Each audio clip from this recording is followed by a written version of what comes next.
তুলে নিয়ে যাওয়ার কোনো আইনি অধিকার কোনো বাহিনীকে বাংলাদেশের আইন দেয়নি। সুতরাং আমরা পুরনো ইতিহাসের পুনরাবৃত্তি দেখতে চাই না। আমরা অবশ্যই অন্তর্বর্তী সরকারকে বলবো এর জবাবদিহিতা আপনাদের করতে হবে। বাংলাদেশে আর যাতে কোনো গুম, কোনো আয়নাঘর তৈরির কেউ সাহস করতে না পারে, তার জন্য পুরো জাতিকে আমাদের ঐক্যবদ্ধ হতে হবে। পুলিশ বাহিনী দিয়ে বিরোধী দল দমন করা হবে, বিরোধী মত দমন করা হবে।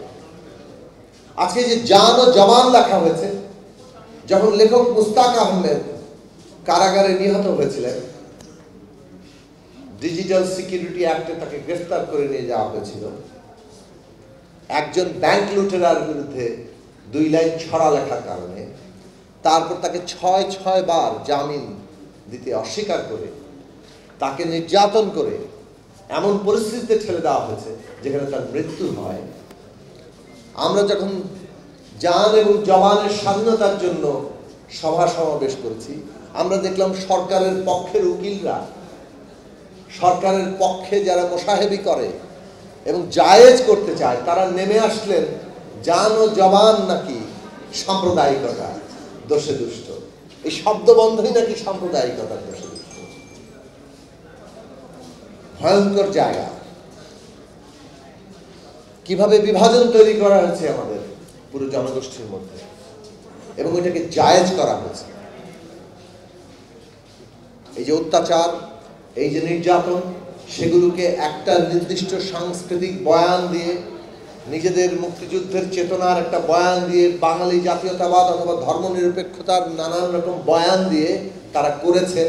অথচ এটা অত্যন্ত পরিষ্কার বিষয়,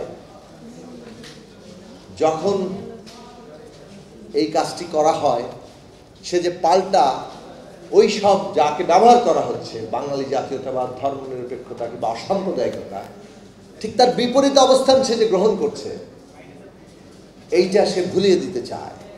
আসলে সে নিজেই একটা সাম্প্রদায়িক অবস্থান নিয়ে যাচ্ছে। আসলে সে নিজেই একটা জাতিবাদী, ধর্মবাদী অবস্থান নিতে চাচ্ছে, যেটার মধ্যে দিয়ে সে মানুষকে বিভাজিত করবে, এবং সেটাই সে করার চেষ্টা করেছে।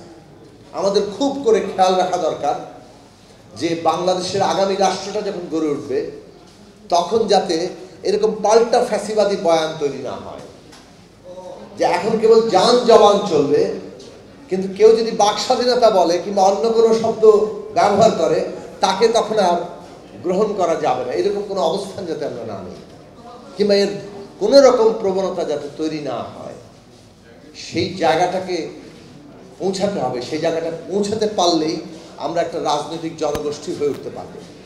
রাজনৈতিক জনগোষ্ঠী হয়ে ওঠা মানে হচ্ছে একটা জনগোষ্ঠীর মধ্যে বিভিন্ন যে দ্বন্দ্ব, বিরোধ, পার্থক্য, তার মধ্যে এমন মীমাংসা, যে মীমাংসায় সবাই পার্থক্য সত্ত্বেও একটা ঐক্যের জায়গায় থাকতে পারে, একই রাজনৈতিক ব্যবস্থার অংশীদার ভাবতে পারে। সেটা বাঙালি হোক আর পাহাড়ি হোক, হিন্দু হোক, মুসলমান হোক, খ্রিস্টান হোক, বৌদ্ধ হোক, নারী হোক, পুরুষ হোক, অথবা যে কোনো জীবন চর্চার মানুষ হোক, যে কোনো রাজনৈতিক বিশ্বাসের মানুষ হোক, একটা ইনক্লুসিভ অন্তর্ভুক্তিমূলক ব্যবস্থায় যেখানে সবাই নিজেকে অংশীদার ভাবে, যেখানে রাষ্ট্র আর নাগরিকের চুক্তি থাকে, তার কোন পরিচয় কিংবা বিশ্বাস এটা গুরুত্বপূর্ণ হয় না। যদিও সেই পরিচয় এবং বিশ্বাস ফেলে দেওয়া হচ্ছে না, ব্যক্তিগতভাবে তিনি সেই পরিচয় নিয়ে তিনি তার পরিচয় দেবেন, তিনি বিশ্বাস হোক তার বিশ্বাসের চর্চা করবেন। এগুলো খুবই গুরুত্বপূর্ণ প্রশ্ন, কিন্তু রাষ্ট্র তাকে নাগরিক হিসেবে বিচার করবে, এই চুক্তিতে যাবে। বাংলাদেশের মানুষের সেই সমাধান, সেই মীমাংসার জায়গায় পৌঁছাতে হবে। সেই পৌঁছানোর জন্য প্রতিটি গুমের যথার্থ তদন্ত এবং বিচার দরকার। আমাদের এই শিশুদের প্রশ্নের জবাব দরকার, আমার বাবা কোথায়, আমার পরিচয় কোথায়।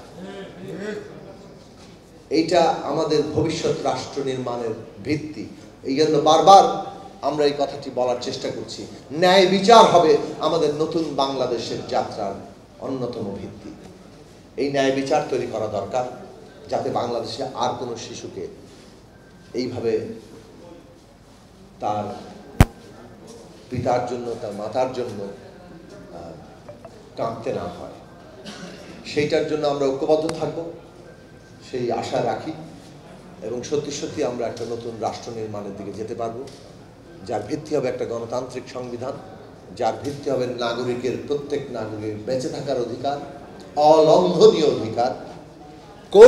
কেউই এটা বেআইনিভাবে এই অধিকার খর্ব করতে পারবে না, যার ভিত্তি হবে প্রতিটি নাগরিক সুযোগের সমতা পাবে, তার মর্যাদা পাবে এবং তার ন্যায় বিচার পাবে। এইটুকু ভিত্তির উপরে রাষ্ট্র নির্মাণের যে যাত্রা, তাতে মায়ের ডাক নিজেদের যে অত্যাচারের কাহিনী নিয়ে যে শক্তি নিয়ে দাঁড়িয়েছে আজকের বাংলাদেশে, এই শক্তি আরও প্রসারিত হবে এই আশা রাখি এবং এই সংগঠনের সাথে শুরু থেকে থাকার চেষ্টা করেছি এবং আগামী দিনেও এই যাত্রায় আমরা আমাদের সবসময় থাকবো এই